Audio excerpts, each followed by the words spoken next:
بینەرانی خۆشەویستی بەرنامەی یادی هاوڕێیانی گیان بەخت کردو.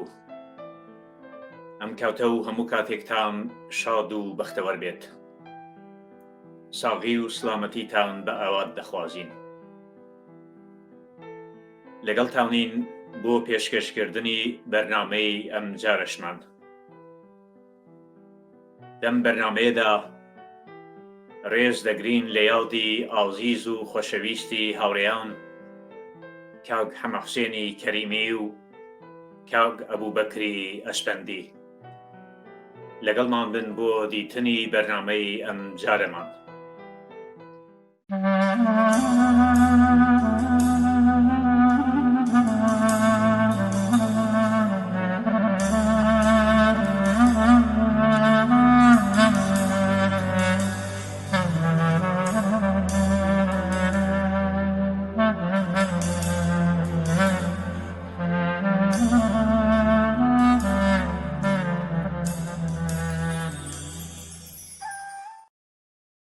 بەرز و بەڕێز بێت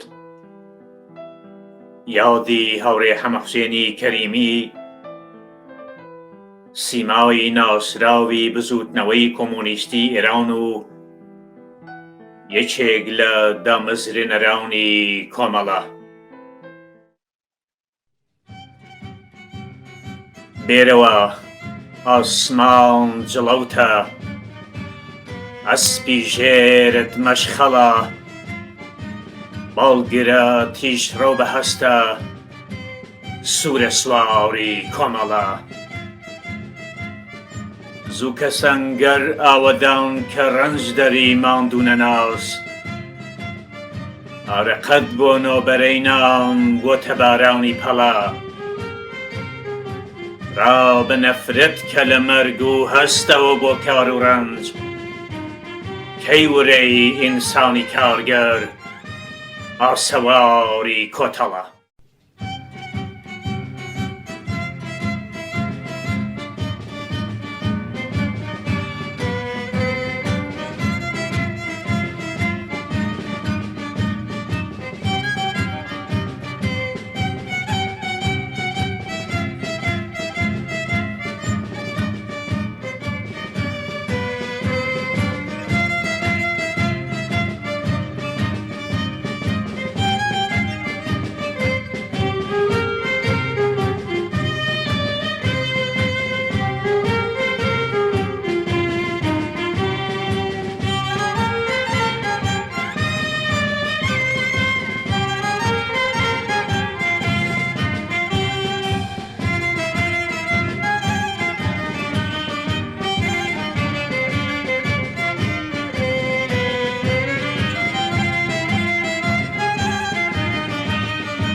دێبەرێ پێشمەرگەیە و شاری لە سەنگەر گرتووە گێژەنی ئەو ئاگرە سوورە وا لەسەر تۆ ماتەڵا دەرکەوانم نم دەبارێ سەوزی کە مەزرای گەنێ نان و هەرزانی بەهایە ڕەنگی تۆی تیا تێکەڵا دێرەوە ئەسمان جڵەوتە ئەسپی ژێرێت مەشغەڵە باڵگراتیش ڕەو بەهەستە سوورە سواری کۆمەڵە سووکە سەنگەر ئاوەدانکە ڕەشدەری ماندوو نەناز ئارەقەت بۆ نەوبەرەینە بۆتە بارانی پەڵان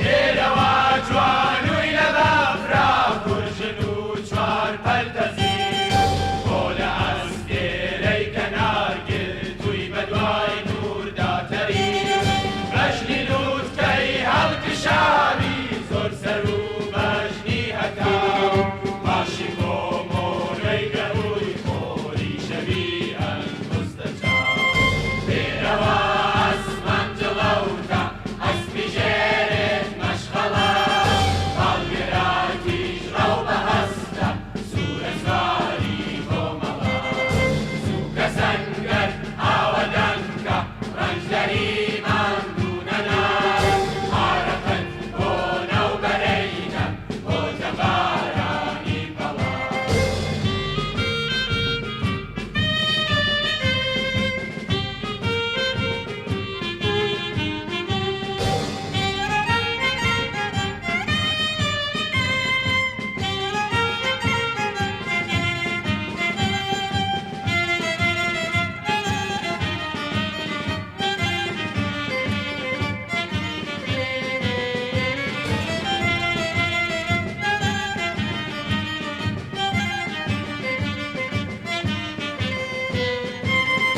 سواری زێریان با بەڕۆچەم ماخەدە و پێشباکەوە دیهەژێنە شەنگە باڵای کاک فوادم سەربەوە دەرکەوە هۆبا بە هۆبا بەردەبازی ڕێگەتر ڕەشدەرن خەڵکی هەژارن کارگەری بەشنەی نەتر دێرەوە ئەسمان جڵەوتە ئەسپی ژێرێت مەشغەڵە باڵگراتیش ڕەو بەهەستە سوورە سواری کۆمەڵە سووکە سەنگەر ئاوەدانکە ڕەنجدەری ماندوو نەناز ئارەقەت بۆ نەوبەرەینە بۆتە بارانی پەڵان ئارەقەت بۆ نەوبەرەینە بۆتە بارانی پەڵان هەورێ حەمەحوسێنی کەریمی یار و یاوەری ماندووی نەناوسی کۆمەڵانی کرێکار و زەحمەتکێش یەکێک لەو شۆڕشجێرە کۆمۆنیستانە بوو کە ساڵی 1348 لە دامەزراندنی تەشکیلاتی کۆمەڵەدا دەورێکی بەرچاوی هەبوو تەشکیلاتێک کە لە 26 ڕێبەندانی ساڵی 1357 واتە لە ڕۆژی جیان بەختکردنی ئەو خۆشەویستەدا لە ژێر ناوی کۆمەڵەدا بوونی خۆی ڕاگەیاند. هەورێ حەمەحوسێن ساڵی 1327 هەتاوی لە ناو بنەماڵەیەکی هەژار و دەستکورد لە شاری سەقز چاوی بەژین پشکوت. سەرەڕای هەژاری بنەماڵەکەی بە ئیرادەیەکی پۆڵاوینەوە خوێندنی دەورانی سەرەتایی و دوای سەرەتایی لە شاری سەقز تەواو کرد.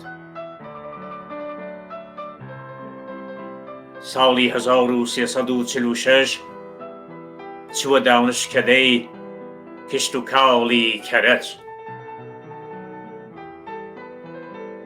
کاک حەمەحوسێن لە سەرەتای لاویەوە لەگەڵ مەسائیلی سیاسی ئاشنا بوو.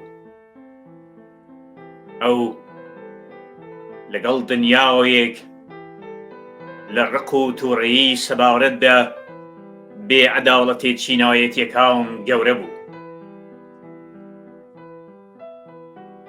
ئەو دەرد و ئازارەکانی سەرچاوەگرتو لەو موناسباتە بە گۆشت و پێستەوە هەست پێ کرد بوو. لە دەورانی دانیشتجویی لەگەڵ کۆڕ و کۆمەڵی مارکسیستی ئاشنا بوو. هەر زۆر زوو بوو بە مارکسیستێکی وەفادار بە ئارمانە کرێکاریەکان.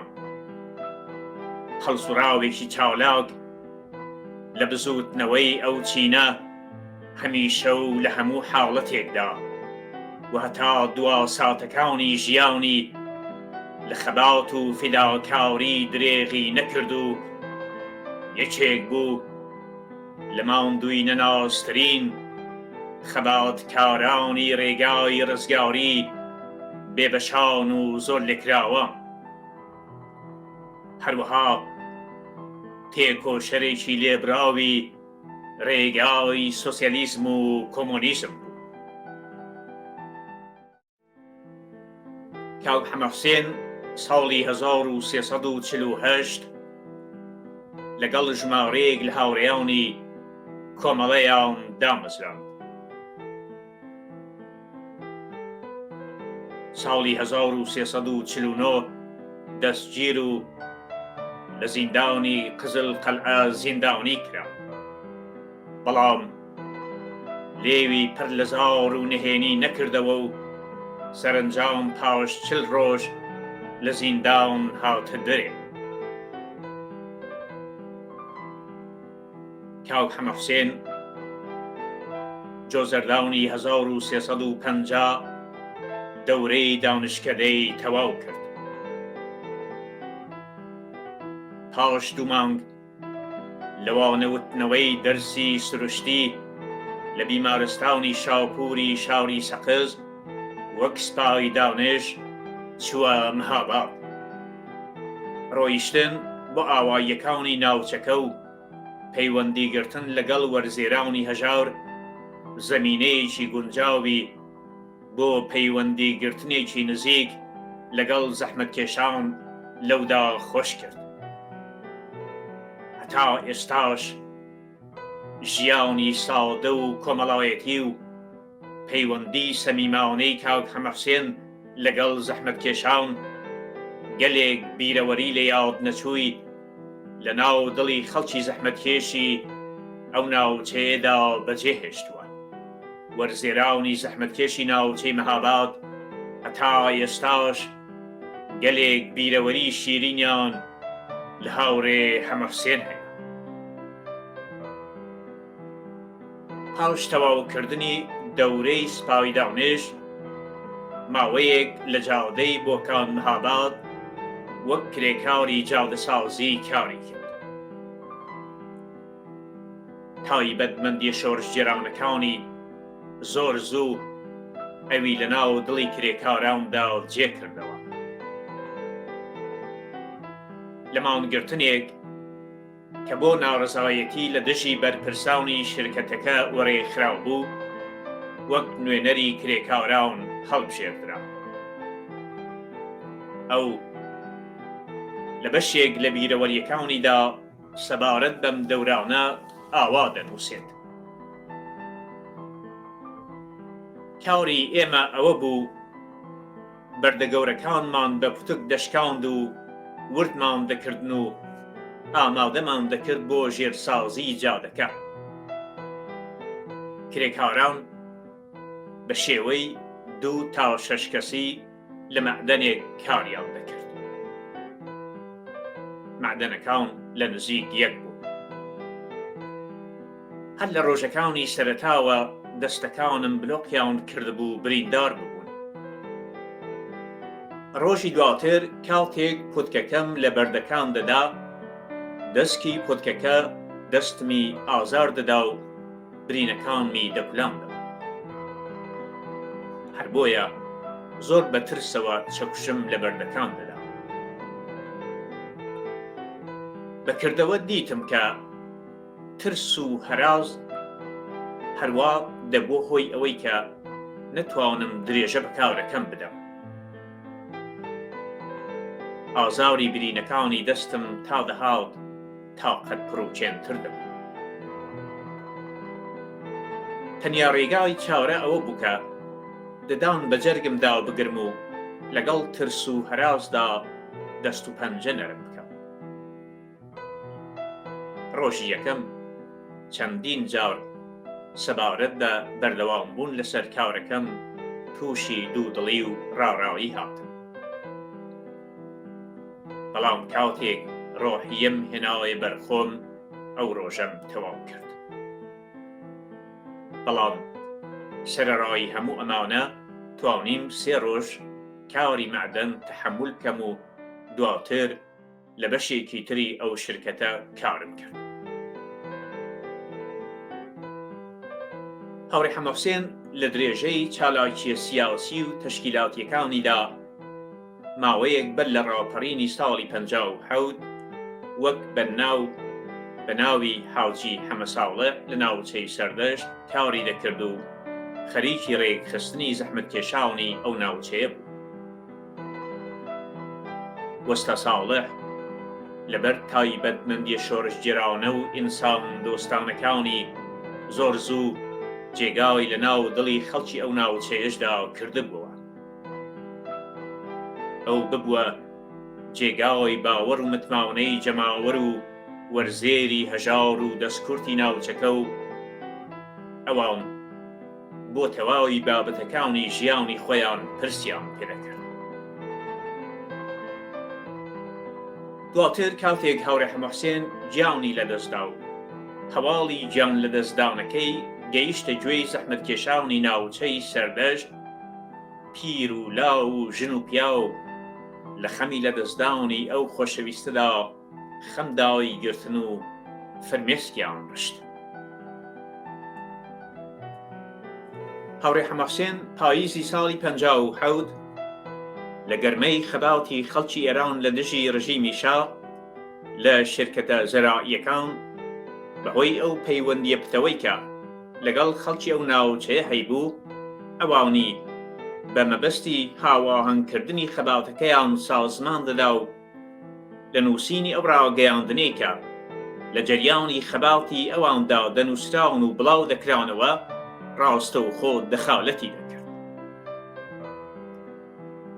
تایبەتمەندیە بەرچاوەکانی هاوڕێ حەمەحوسێنی کەریمی بریتی بوون لە پەیوەردنی گرتنی قوڵ لەگەڵ کرێکاوەڕان و زەحمەتکێشان، خۆشەویستی بێ هاوتا بۆ کرێکاوەڕان و وشیارکردنەوەی ئەو چینە بۆ گەیشتن بە ئامانجەکانیان بە هەر وەسیلەیەکە لە دەستی بێت.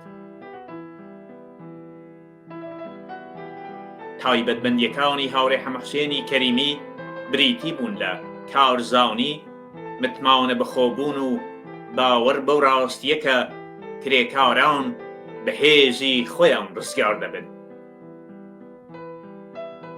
پەیوەندی نزیک و هاوڕێیانەی لەگەڵ کۆمەڵانی خەڵکی کرێکاوەڕ و زەحمەتکێش ئەوی کردبووە سیماوەیەکی ناوەسرا و خۆشەویست لە نێو کۆمەڵانی خەڵکدا. بە چەشنێکە لە جەریانی خەباتی پرشکۆی خەڵکی ئێران لە دژی ڕژیمی پاشایەتی بووە یەکێک لە چالاکانی خاوەن نەفوزی ئەو بزوتنەوەیە. لە جەریانی شۆڕشی ساڵی 57 لە دژی ڕژیمی شا لە ئاستی ڕێبەرەوەیەتی ئەم ڕاپەڕینەدا دەورێکی بەرچاوی جێرا. هاوڕێ حەمەحوسێنی کەریمی لە ڕۆژی 23 ڕێبەندان لە حاڵێکدا کە لە ڕیزی پێشەوەی کۆمەڵاوانی خەڵکدا بوو بۆ گرتنی شارەبانی شاری سەقز، سنجی لێوان لێو لە خۆشەویستی و باوەڕ بە سۆسیالیزم کەوتە بەر گوللەی داوگیرکەرانی سەرمایە و بە سەختی بریندار بوو. پاش 3 ڕۆژ بربەرەکاونێ لەگەڵ مەرگ لە ڕێکەوتی 26 ڕێبەندانی هەرو ساڵەدا کەلاوانی پرشور و شەوق و شۆرشجێری شاری سەقز پارێزگاری کردنی ئەویان لە نەخۆشخانە لە ئەستۆ گرتبوو و کۆمەڵانی خەڵکی سەقز بە نیگەرانیەوە بە هیوای چاکبوونەوەی هەرچی زووتر چاوەڕوانیان دەکرد، بەداخەوە دڵی پڕهیوا و ئومێدی لە لێدان کەوت و چووە ریزی جان بە خەتکردوانی ڕێگای ئازادی و سۆسیالیزمەوە. هەواڵی مەرجی هاوڕێ حەمەحوسێنی کەریمی مەوجێک لە غەم و پەژاوەرەی خستە ناو دڵی خەڵکی کرێکاور و زەحمەتکێشی کوردستانەوە و هەتا ئێستاش جێگای خاڵی دیارە. یادی ئازیز و خۆشەویستی هاوڕێ حەمەحوسێنی کەریمی بە درێژەی ڕێبازی پیرۆزی ڕێز لێ دەگرین. بەداوایی خۆمان دەوێت هەموو شتێ لە باریکیدا دەستێت زۆر لە ئەسووریدا هەڵبەت دەبێت بۆ خۆمان هێزی لێ بکەین هەتا بکوترێت. هەمووتان چوونەتە شار و شکایەتان کردو و نێو ویلایەتان هەموو چوونی. دەزانم کە ئیدارەی دەوڵەتیش غەیری بۆ دەوڵەمەند کارێک ڕێک ناخات. ئەگەر ئیجارەی زەوی دەدەن ژاندارمە بە زۆری دەتان دەستێنێت. ئەگەر سوودی قەرز نەدەنەوە ئەوەتر قەرزی بانگیش نەدەنەوە ماڵەکەتان حەراج دەکەن بۆ هەموو کارێکی بچووکیش بەرتین هەر دەبدەن. دەوڵەت هەر بۆیە دروست بووە کە ئەگەر ئێوە ئیجارەتان نەدا لەم حەقی خۆتان ویست لەم داوای کە حەقی زیادی بکەن بە زۆری تەنگ زەدەنتان کە. ئەگەر داوای مەدرسە و دکتور و ڕێگا و دانیشتان کرد جوابتان نەدەنەوە. هەمووتان لە بینەوەری خۆتاندا ئەوەتان زۆر لەبینە. دەوڵەت نۆکەری دەوڵەمەندانە بە دەوڵەمەندی تاران و هەندەرانە و دیکە هەتا حاجی شاتی و ئاغاکانی وڵاتی خۆمان. ئەوە تا دەوڵەت و دەوڵەمەند هەروەک گێر دەچن. ئەوە داگاشان لێیە کە کوردەواری زۆرێکی دیکەشی لێ دەچێت. کوردەواری بۆ خۆی حکوومەتی نییە. دەبڵێن ئەگەر دەوڵەت نۆکەری دەوڵەمەندانە هەر نامانەوێت. بەڵام ئەگەر نۆکەری دەوڵەمەند نەبێت بانک و خزمەتکاری هەژار بێت ئیدی خۆچاکە. جا باوگاکانم لەبەر هەموو ئەوانە ئێمە چەکمان هەڵگرتووە کە ئەو دەوڵەتە بڕۆخێنین و لەسەر کەرایای دەوڵەتێکی دیساز بکەین کە هەژار سەردار بێت. کرێکار و جوتیار حکمیان بەدەست بێ و کوردەواری شتێدا بەشخراو نەبێت. ئێمە زەوزار و ماڵ و دەوڵەت بە چنگی دەوڵەمەند و ئاغا دەردێنین و دەیدەینەوە بە ساحلی خۆی بە خەڵکی زەحمەتکێش کرێکار و جوتیار. چونکە هەم لە حاصل و داهاتێک هەتا لەبن قەرزدایە مڵکی کەس نییە و لەگەڵ هاتە دەرێ مڵکی ئەو کەسەیە کار دەکا و ئارەق دەڕێژێ بۆ هێنانە بەرەی ئەو داهاتانە. هەنگە پێتان سەیر بێت ئێمە بە سەد چێکی ڕەشۆکەوە و داوەت بە تۆ گوتارەوە چۆنمان پێ دەکرێت. ئەمما دەوڵەت تۆپ و تارەی بەداهاتی دەهات و شار و هەمووات دەبابڕێەوە. دەوڵەت سەرباز و ئەمنیە و جاش لە ئێوە دەگرێ و شەڕیان پێدەکات. سەرچاوەی هەموو دەسەڵاتێکی دەوڵەت ئێوەن. خەڵک هەموو خەڵکی زەحمەتکێش ئەگەر هەموو خەڵک ئێمەش ڕۆڵی دڵسۆزیانین نەکەوین و پێکا خەباتی تەکدارانەمان دەرەوەبەرین دەوڵەت دۆڵێکی پەرۆنیە کە هەر بەیەکەم هەڵمەت تێکی دەشکێنین. ئێمە هەموو خەڵکی خەبات کرد ئەگەر هەموو پێکە لێر عەرزدەین گەورەترین گۆلەکە دەخەینەوەتەوە ڕقەوای دوژمن دەڕوخێنێ کێ ئەو هەموو حاصلە پەیدا دەکا کێ چرخی هەموو دنیا هەڵدەسوڕێنێ لێکار و پەلاو هەموو خەڵکی ڕەنجبەر ئەگەر ئێمە هەموو پێکەوە بگرمێنین هەوڵە تریشەکەمان هەر بەسام دژمن دەکا بە زوخاو ئانای هەناسەی سینگمان ردی دژمن دەباتدا ئێمە خەڵکی خەبات کرد کە ئیمان بڕوانان هەیە بەهێزی خەڵکو و چەکمان هەڵگرتووە هەتا بڕوانان وایە کە هێزی خەڵک بەحرێکی بەربەرینە بنەی ناوێ و هیچ هێزە باشاری ناکات وەک سرۆکی مریدان کە مریدی شێخن ئێمە مریدی خەڵکین وەک شێخان مریدی خوددان ئێمە مریدی خەڵکین خەڵکی خەبات کرد خەڵکی ڕەنجبەر بەرز و بەڕێز بێت یاڵی پێشمەرگەی دڵسۆزی کۆمەڵە هاوڕێ ئەبوبەکری ئەسپەندی کاک ئەبوبەکر لە بنەماڵەیەکی زەحمەتکێشی ئاوایی دوا و لە ناوچەی لەغەدە لەدایک ژیانی هەر لە سەرەتای منداڵیەوە بە کار و ڕەنج و کوێرەوەری تێکەڵاو بوو هێشتا تەمەنی منداڵی تێپەر نەکرد بوو کە لەگەڵ هەموو جۆرە ئەرک و سەختیەک ئاشنا بوو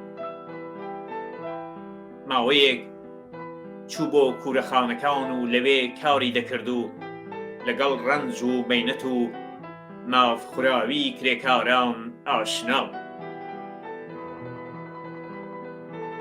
هاوڕێ ئەبوبەکر بە گۆشت و پێستەوە هەستی بە دەرد و ڕەنجی کرێکاران و زەحمەتکێشان کردبوو و تێگەیشت کە کرێکاران هەموو شتێک لە نێو وڵاتدا بەرهەم دێنن بەڵام بۆ خۆیان لێی بێبەش خشت ئەوان دەیپێژن بەڵام خۆیان بێماڵن کارخانە ئەوان دەیگێڕن بەڵام خۆیان بێبەشن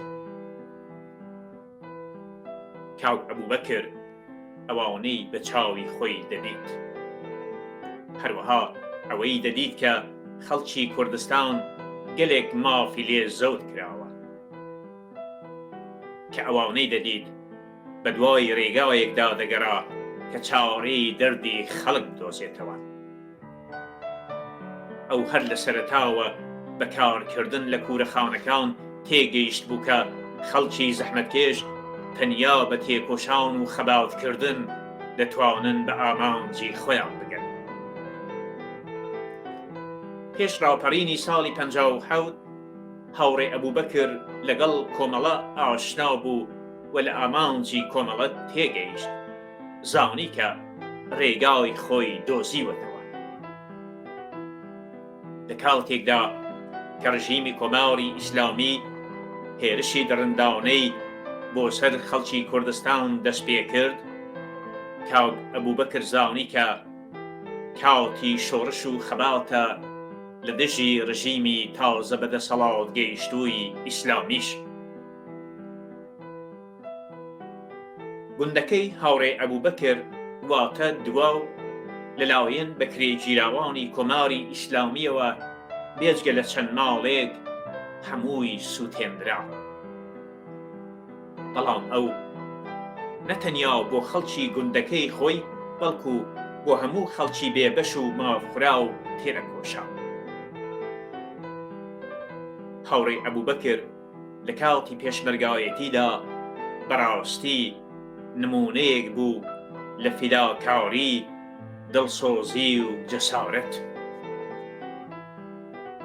کام کار سەخت بوو ئەو ئەنجامی دەدا هیچی بۆ خۆی نەدەویست و هەرچی هەبوو لە ڕێگای شۆڕشدا داینە بەداخەوە ئەم هاوڕێ خۆشەویستەمان هاوڕێ ئەبوبەکری ئەسپەندی مانگی ڕەشەمەی ساڵی 1358 لە شاوری شنۆ بەهۆی نەخۆشیەوە گیانی لەدەستدا و ماڵاوایی لە ئێمە و لە ژیان کرد. یادی هاوڕێ ئەبووبەکری ئەسپەندی و هەموو جان بەخەتکردوانی ڕێبازی ئازادی و سۆسیالیزم بە درێژەی ڕێگایان ڕێز لێدەگرید.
لەمێش ساڵە خوێنی گەشی پێشەنگانی دواڕۆژی ڕوون دڵۆب دڵۆب دەتکێ لە چنگ نەیارانی پارێزەری شەوگاری تون.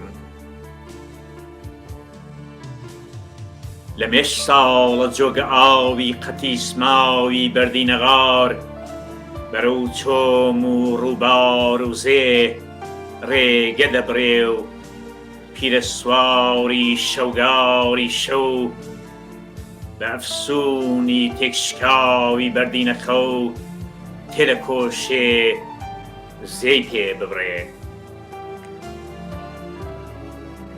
لەمێش ساڵە باغی هیواوی چەوساوانی ئەم وڵاتە بە خەملینی گوڵاڵەی سوور بەرەو بەهار ڕادەچەنێ و تەرزەبارانی نگریسی شەو تێدە کۆشێ بیژاوچێنێ. بەڵام هەیهات هەیهات پارێزەرانی وەی شومەی شەو ڕێگیرانی بەردینەخە و ئەوە ئوردوی پێشەنگانی پێشڕەوی کار ڕێبوارانی ڕێگاوی سووری وەدیهێنانی ژینی نوێ مەشخەڵ بەدەست تەیار دەکەن مێشکی ئینسانی چەوساوە و بەبیری نوێ ڕێکی دەخەن چی ئینسانی بەشمەینەتە هونجی دەدەن بەرەو کۆشک و تەلاوری شەو دەلەرزێنن دەیشکێنن دەیڕوخێنن نەزم و نزامی مێژینە پێچی دێنن نەزمێکی نوێ ئاسۆی سووری دوا ڕۆژی ڕوون سۆسیالیزم لەسەر وێرانەی سەرمایە.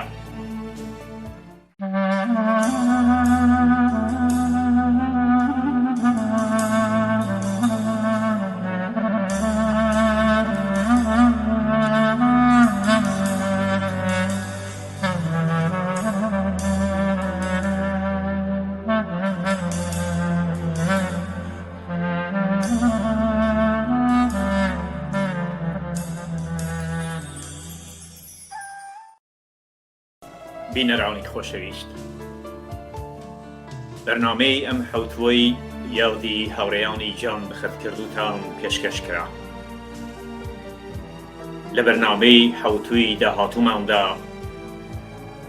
ڕێز دەگرین لە یاودی ئازیز و خۆشەویستی هاوڕێیان فەتحوڵڵای لوتفوڵڵا نژادیان، ناوسری تەوفیقیان و گوڵڕێزی قوبادی تا ئەو کات شاد و بەختەوەر بژین.